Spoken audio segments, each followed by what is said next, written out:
Hey guys, how's it going? Welcome back to my channel. Today I'm continuing with my David Bowie discography journey, and we've made it to his 18th studio album from 1993 called Black Tie, White Noise. Now, David was inspired to write Black Tie, White Noise after witnessing the 1992 Los Angeles riots. Black Tie, White Noise is primarily separated into the themes of racial harmony and David's marriage to Iman. Now, David and Iman married in 1992, and they were together up until David's death in 2016. When talking about the album title, David Bowie said, "White noise itself is something that I first encountered on the synthesizer many years ago. Black ties is because, for me, musically, the one thing that really turned me on to wanting to be a musician, wanting to write, was black music, American black music. I found it all very exciting, the feeling of aggression that came through the arrangements. That's what triggered my interest in American black music. That led me to the blues." This album was also conceived after the disbandment of David's rock band Tin Machine,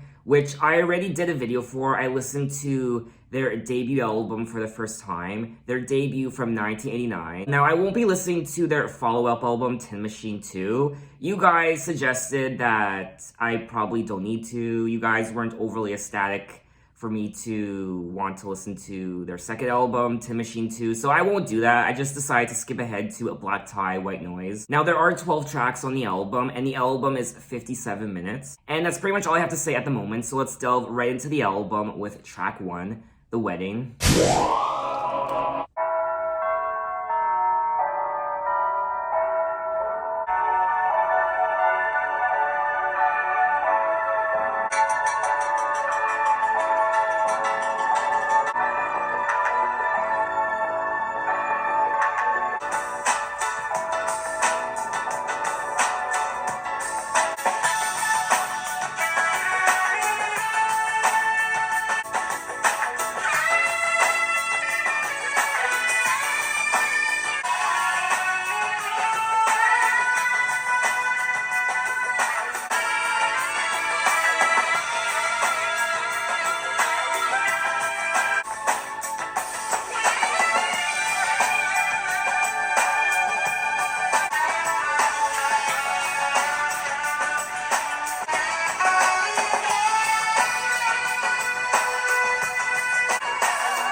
And that was track 1, The Wedding. Wow, purely instrumental. I was not expecting that. The last time we heard a purely instrumental track from David, I believe, was his Berlin trilogy. I quite enjoyed how the song progressed. The track started with bells, wedding bells, and then synthesizers were added. And then I think the piano and then the saxophone, bagpipes. I think I heard bagpipes and so many sounds and instruments on this track, and overall I think it flowed beautifully, and I'm now understanding the title of the album, Black Tie, White Noise. David has always been inspired by, in his words, black music, R&B, soul, the saxophone, but also his dabblings in the synthesizer, especially with his Berlin trilogy. So Black Tie, White Noise, the merge of the white and the black. It does say here that the genre of the album is art rock, electronic, and soul. So that's going to be quite interesting. The mix of both electronic and soul, the jazz and the saxophone, but also the synthesizers, the more electronic sound. So that, to me, is quite exciting. It also says here that the album features prevalent saxophone work from David, which I'm quite excited to hear. He obviously, I guess, played the saxophone on this track, The Wedding, track 1, and it was quite nice to hear. I really didn't want this track to end. I wanted to keep going on and on.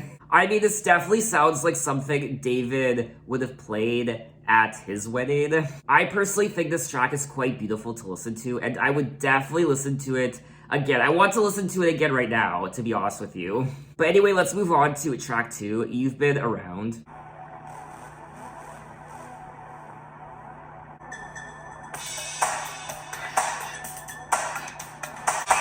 Where's the flame in the fire?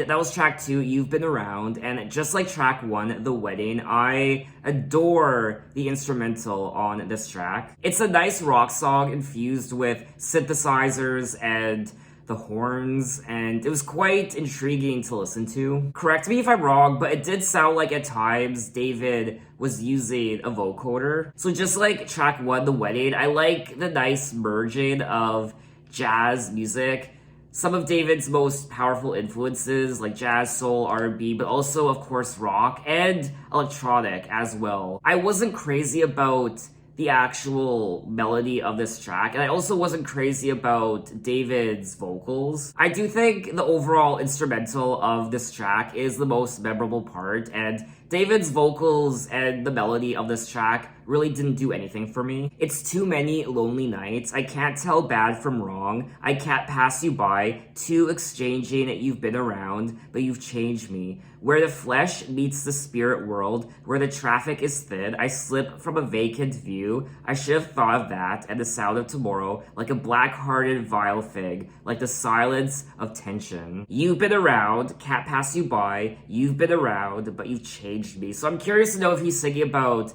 Amon on this track. Even though I wasn't crazy about the overall melody of this track, and I also wasn't crazy about David's vocals on this track as well, I would still listen to this track again for the instrumental alone. So we are going to move on to track 3, I Feel Free.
That was track 3, I Feel Free. Another highly intriguing song on the album, and once again, I did enjoy the production, but I will say, out of the first 3 songs I've listened to so far, this one is probably my least favorite. I did like the production of the first half of the song, but then the second half, I felt like it was just too noisy, and at times, it sounded like nails on chalkboard. I was cringing a little bit and wincing just a little bit, and it was a little hard on the ears. It just came to the point where, by the end of the song, it just sounded like a mess of sounds and instruments, a jumbled up hurricane of just noise. I also found David's vocals to be quite ominous on this track. His voice was quite deep, and I did like it, but at times I feel like the production was too overbearing, and you couldn't really hear what David was saying in the song, and you couldn't really understand the lyrics. I feel free, dear, when I dance with you, we move like the sea. You're all I want to know. I feel free. I can walk down the street, there's no one there. The pavement is one huge crowd. I can drive down the road, my eyes can't see, but my mind wants to cry out loud.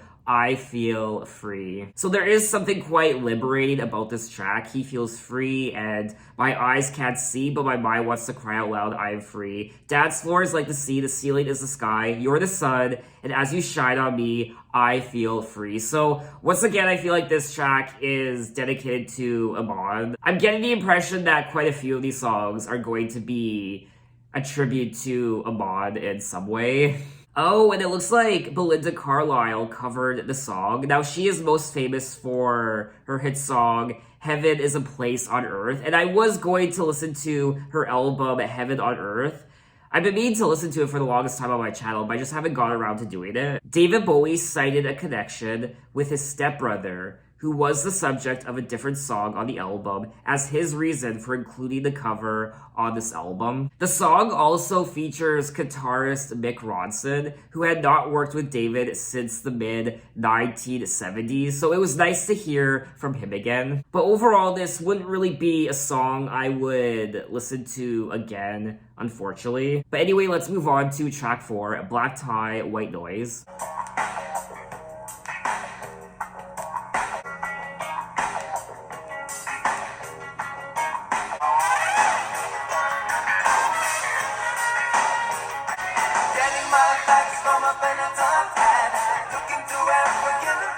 Who is that? That's not David, is it?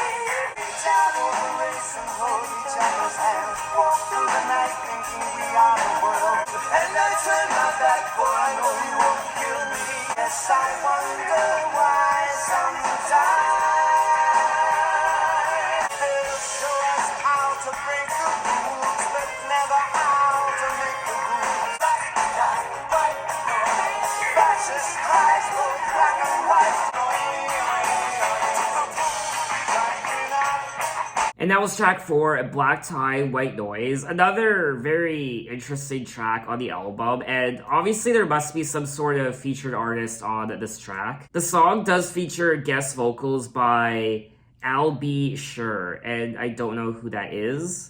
He is an American singer, songwriter, record producer, radio host, and former record executive. During the late 1980s and early 1990s, Brown was one of New Jack Swing's most popular romantic singers, songwriters, and record producers. I do like the intention of what David was going for on this track.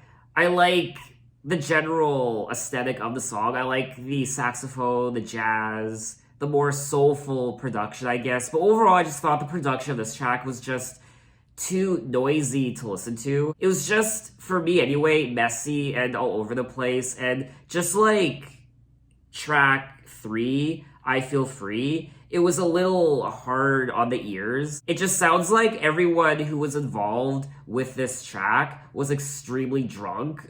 Looking Through African Eyes, Lit by Glare by an LA Fire, Black Tie, White Noise, I've Got a Face, Not Just My Race, Bang Bang, I've Got You Babe. There'll be some blood, no doubt about it, but we'll come through, don't doubt it. I look into your eyes, and I know I won't kill you. I look into your eyes, and I know you won't kill me. Now, there were people who praised this song. People gave it 5 out of 5, and you could listen to it again and again and never get bored. Well, I have news for you. Okay, let me rephrase. I wasn't bored of the song. It very much is intriguing, and it keeps you interested the entire time, but it was very jarring to listen to, and messy, and noisy, and overall, I do like the intention of what they were doing with the song, but to me, it was just a mess. Now, like I said at the beginning of the video, the track was inspired by David's stay in Los Angeles in April of 1992, when the city saw race riots in reaction to the Rodney King incident. Thousands of people rioted over 6 days after the verdict's announcement, but were concentrated in the South Central area. Widespread looting, assault, and arson occurred during the riots, which local police forces had difficulty controlling due to the lack of personnel and resources. By the time the riots ended, 63 people had been killed, 2,383 had been injured, and more than 12,000 had been arrested. And estimates of property damage were over 1 billion. Wow. I do like the story of the song and what it represents lyrically. But overall, this wouldn't really be a David Bowie song I would want to revisit again. I would maybe listen to it occasionally from time to time, but for me anyway, it's not a go-to David Bowie song, unfortunately. But let's move on to track 5, Jump, They Say.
I like that part.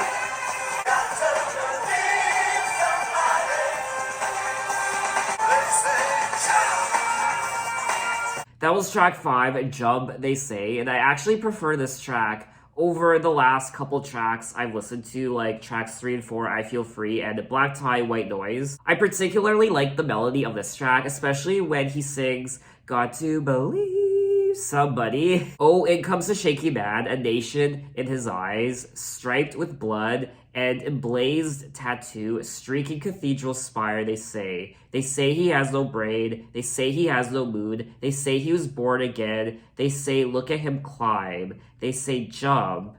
They say he has 2 gods. He has no fear. Huh. My friend, don't listen to the crowd. They say, jump. Watch out. The song deals with David's feelings for his schizophrenic half-brother Terry, who had died of suicide in January of 1985 when he walked in front of a train. Oh. I think I recall reading something about that when I did one of David's other albums. I remember doing research in one of those videos and coming across this information. This was also selected as the lead single from the album, and I'm quite happy about it. Now that I think about it, and now that I'm letting the song digest, I do want to say that this is probably one of my favorite tracks from the album so far. I also didn't find the production on this track to be jarring or noisy. It was pleasant to listen to. Once again, I like the use of the saxophone and the horns.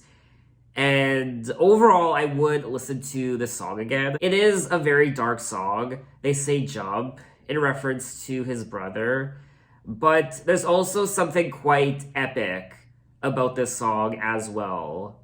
So, honestly, I feel like this might be one of David's best songs in quite a while. I am enjoying this album a bit more than his prior album, Never Let Me Down. But I also want to say that this album isn't a huge improvement over that album. But let's move on to track 6, Night Flights.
That was track 6, Night Flights, and I thought this was a pleasant song to listen to. This track was kind of reminding me of Grace Jones. It kind of has that Grace Jones aesthetic to it. I don't know if I'm the only one. I don't think it's the most memorable thing in the world, but it's just, I think, a solid track on the album. It isn't amazing, but it's not horrible. I think it's pretty much in the middle of the road. The dark dug up his dogs, the stitches torn and broke, the raw meat fist you choke has hid the blood light. Glass traps open and close on night flights, broken necks, feather weights press the walls. Be my love, we will be gods on night flights with only one promise, only one way to fall. Is this some sort of sick and twisted love song or something? Be my love, we will be gods on night flights. He's singing about dark, dug up dogs, the stitches torn and broken necks and featherweights, and yeah, typical David Bowie. Now, it looks like this is another cover of the Scott Walker song from 1978. Another song where I thought David Bowie wrote it because this does sound like something David Bowie would have written. I did like the overall production of this track. Of course, the more electronic sound, so I would listen to this song again. Like I said already, I wasn't blown away by it, but I thought it was pleasant enough to listen to that I wouldn't mind listening to it again. But anyway, let's move on to track 7, Pallas, Athena.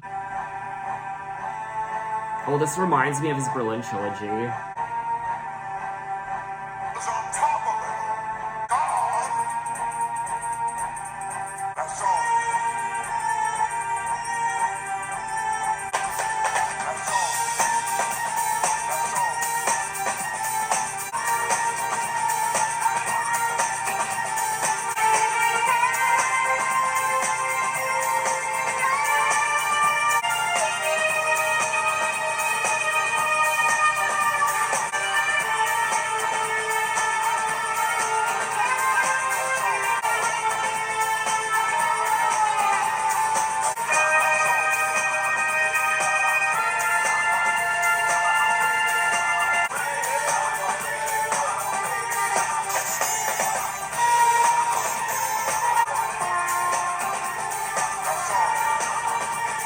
That was track 7 at Pallas, Athena. Wow, this is a very intriguing album, and it's keeping me interested, it really is. Even though I think the production of this album can be a bit iffy at times and all over the place, I'm still very much interested in it, and this track is no exception. I loved the opening of the track, the ambience, and it was quite ominous. It was reminding me of his Berlin trilogy. Those creepy synthesizers, I guess, and then it progressed into a dance track with the beats and the overall electronic production, and there's also some lyrics on the track. God is on top of it all, that is all. That's all we are prayed, we are God is on top of it all. I think David also plays the saxophone on this track as well. The name of the song is taken from Greek goddess Athena, the goddess of wisdom, who is famously depicted in Athenian statuses. The name of the song is a suggestion of religion and icons and sets the mood for a dark piece concerning the power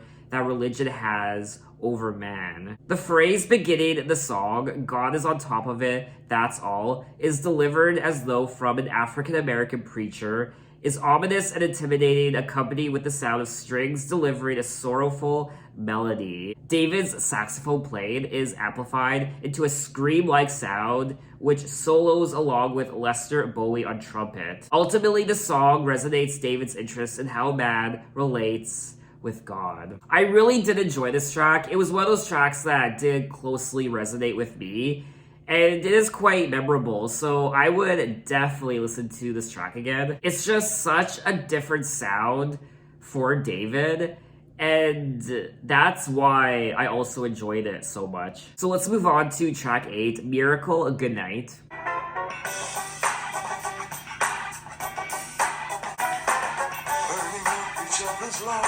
Burning up our lives, ragged linen and hungry mother, miracle no more. Wish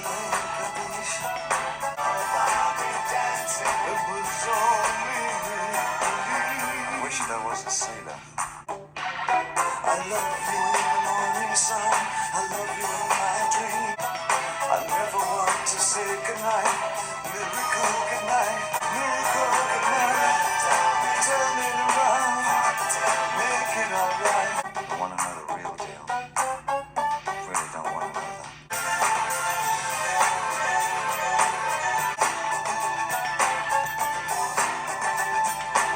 You're climbing high. Spinning around my little room. Miracle.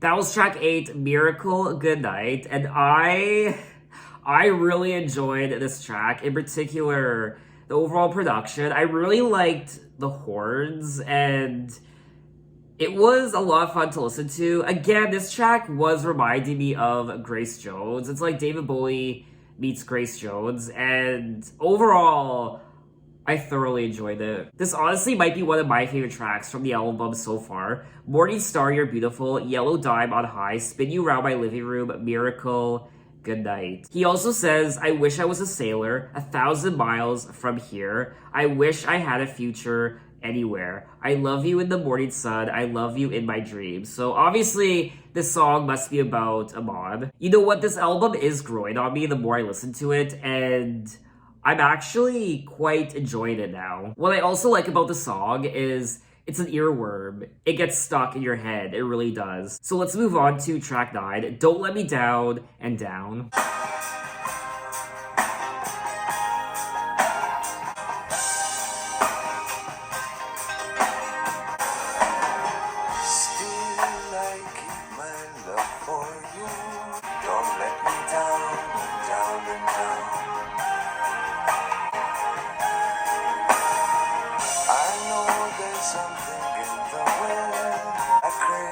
Balance of my mind. Scared to death and tell me why. I'm sick and tired. Don't let me down and down.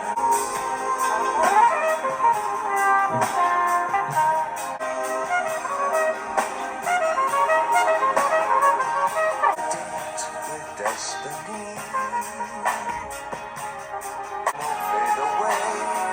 Sick and tired of telling you, don't let me down and down and down. Still I keep my love for you. I'm sick and tired of telling you.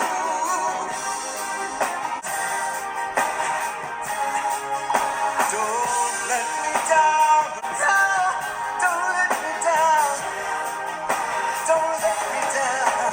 That was track 9, Don't Let Me Down Down. This was a very beautiful song from David Bowie, and another song I quite enjoyed. I would listen to this song again. I particularly liked the chorus. I liked the overall atmosphere of the track. I liked his vocals too. It's a very, very beautiful song. Don't Let Me Down, down, down, down. I love that part. Nowhere to hide, no place to go. Still I keep my love for you. Still I keep my love for you. Now I do think this is a cover because David is not included in the songwriting credits. I just thought overall this was a gorgeous song, and 100% I would listen to it again. So let's move on to track 10, Looking for Lester.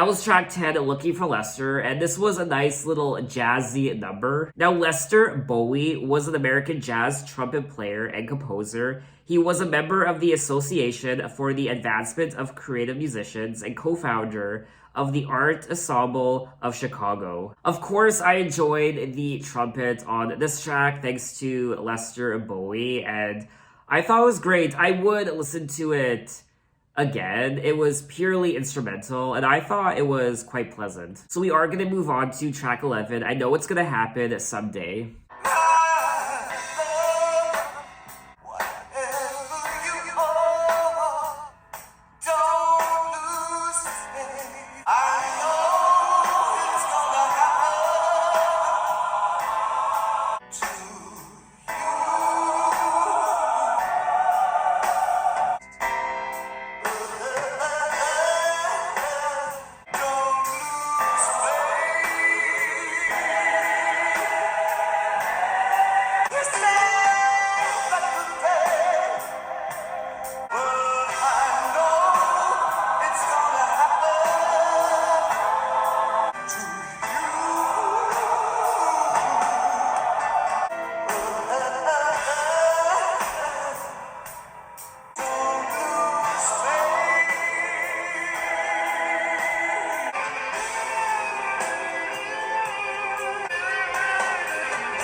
That was track 11. I know it's gonna happen someday. Another solid track on the album. I'm really enjoying this second half of the album, and of course, the gospel choir was one of the highlights. It's a nice fusion of gospel and soul, but also the synthesizers as well, which was pretty interesting. And overall, this would be a song I would listen to again. Whatever you are, don't lose faith. I know it's gonna happen someday to you. Please wait.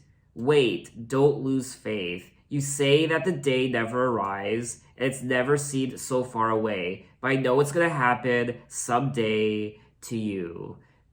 Don't lose faith. This is another song on the album that David Bowie didn't write, and honestly, it doesn't read like a David Bowie song. It's overly simplistic for a David Bowie song lyrically, but it's still a great track, and I like the message of the track, and his vocals were nice. Overall production was great, so I thought this was a wonderful track. So we have made it to the end of the album at track 12, The Wedding Song.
Well, we opened the album with Wedding Bells, and we closed the album with Wedding Bells. This was a solid track on the album. It definitely fits in with the overall story and theme and aesthetic of the album. It is probably my least favorite track on this second half of the album. I did think it was a little boring. These are silver wings, these are golden eyes, these are floating clouds, angel for life, dreaming alone, and I feel that someone listens to me, angel for life. Heaven is smiling down, heaven's girl, in a wedding gown.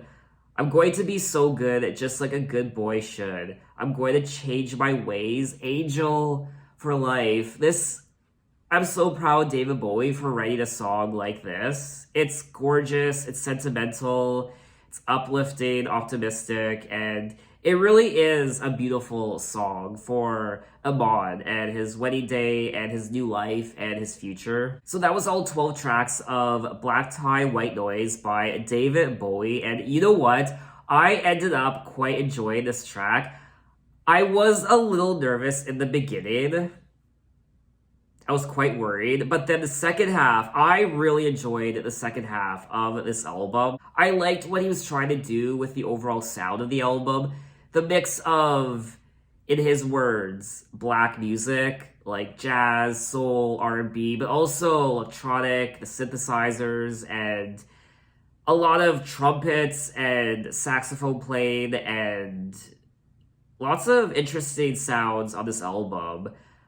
A lot of time the sounds were nice and pleasant, but sometimes not so much. At times, the overall production of some of these songs was quite jarring, and I winced a few times and just messy and noisy. In particular, some of the tracks from the first half of the album, like I Feel Free and Black Tie, White Noise, those two tracks in particular are probably my least favorite tracks on the album. But then we only go up from there with Jump They Say, Night Flights, Pallas, Athena was a lot of fun. Miracle, Goodnight, yes, and Don't Let Me Down and Down, Looking for Lester, I Know It's Gonna Happen Someday, that's a beautiful track, and the wedding song. I also liked the opening track, The Wedding and You've Been Around. So overall, I was pleasantly surprised with this album. He obviously sings about his wedding and his new wife, Amon, and his love for her and his new life. And some of these songs just made me feel quite warm and happy inside because he sounds happy and in love singing the songs. I do understand the theme of the album, not just the wedding and his marriage, but this idea of black tie, white noise, the synthesizers that he discovered in his Berlin trilogy, but also the black ties he has to, in his words, black music, like soul, jazz, R&B, his marriage to a black woman as well. I did like the overall production of this album. I thought it was quite nice to listen to, interesting and surprising, and like I said, at times the production was quite numbing to listen to, and it was like nails on chalkboard, but there are a lot of great tracks on this album production wise. I personally think this album is his best since Let's Dance. I might even prefer this album over Let's Dance. It's definitely better than Tonight and Never Let Me Down, in my opinion. It's a lot better than Tin Machine as well, so I quite enjoyed this album overall, and I would go back to it. Now, unfortunately, a lot of people don't share the same opinion that I do when it comes to this album.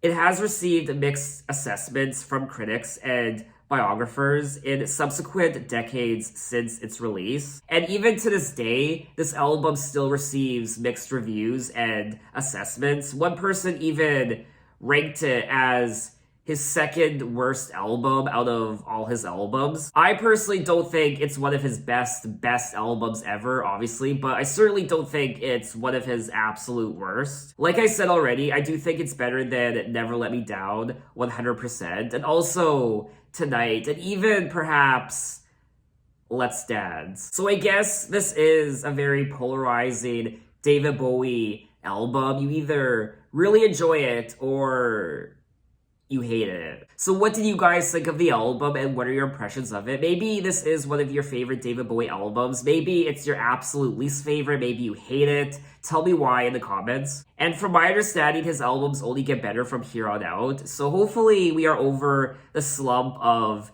his worst albums, and we are steadily making our way up the ranking with some of his better albums through the 90s and the 2000s and the 2010s also. But anyway, in my next David Bowie video, we will move on to his 19th studio album called The Buddha of Suburbia, which is Is this a soundtrack album? It was initially marketed as a soundtrack album. The Buddha of Suburbia flopped and received a little promotion from David himself. Okay. Well, we shall see. But anyway, thanks for watching, guys. You can find me on Twitter and you can find me on Instagram. You can say, hey, how are you? And I'll see you next time. Take care.